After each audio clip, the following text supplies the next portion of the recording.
In this video, we will be demonstrating how to properly get dressed for Pirot.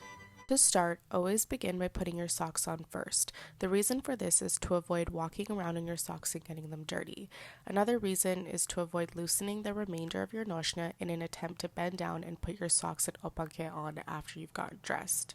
After you put your socks on, you must put on elastics. Our socks have a tendency to fall down while we dance, so the elastic prevents any sliding or scrunching, which doesn't look great on stage. If you're able to, place the elastic above the knee so it's not visible while dancing. Next up are your opanke. In this case, these are called vrce. Ensure your opanke are tight on the foot but not uncomfortable. Tuck in the remaining strap back through the buckle to provide a cleaner look. Next are your whites.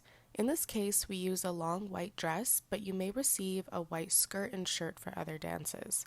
For Pirot, we use multiple different styles of dress, so you may receive any of the following variations in your bag. After your whites are on, the black overdress goes on.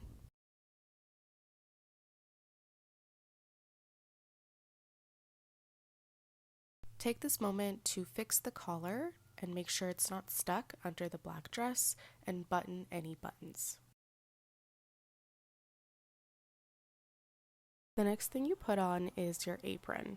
This step requires a partner to help you out, as it will be a lot easier.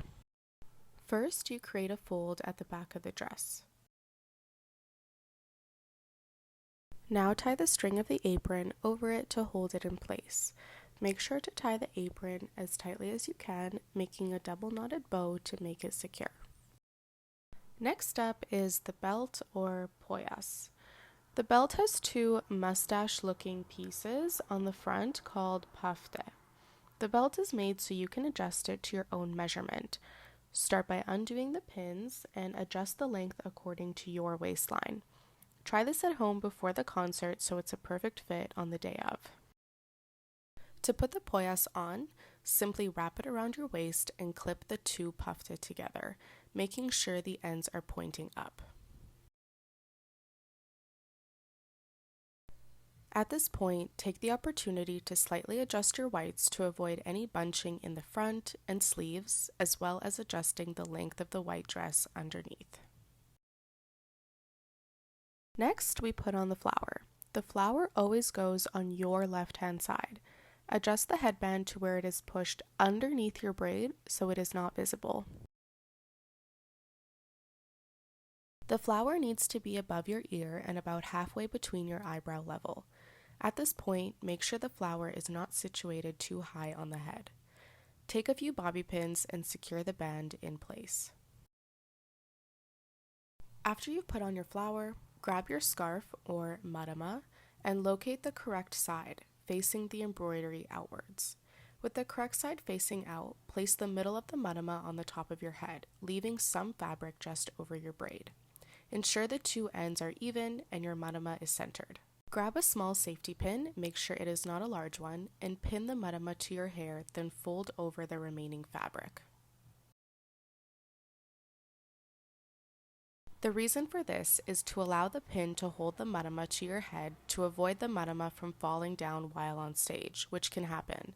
The fold hides the pin and creates a clean look. Taking at least 2 silver-colored bobby pins on each side, pin the marama down to your hair. Ensure the marama is laying behind the flower but covering your ear. Make sure to hold the folded marama down while doing this to ensure it is pinned tightly. Make sure you are using silver pins rather than black or brown, because the silver ones are less visible on stage and in photos or video. Here you can see the length of the marama. Make sure you iron yours before the concert. Start by lifting the back of the marama and tying the two ends on your right-hand side. Create a double knot just below your ear, making sure it is tight and secure.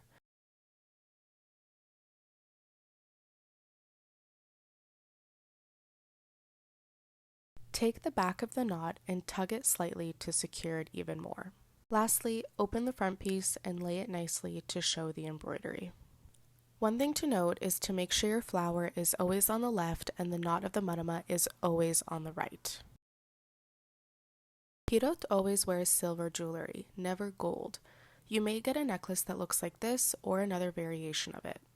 Taking a small safety pin, pin the necklace to the underside of the collar to your dress. The necklaces have a tendency to move around while we dance, and this will help keep it in place. Make sure to hide the pin so it is not visible on the collar. And this is the final look for Pirot. Don't forget to add a black leather belt and your vrtuljak.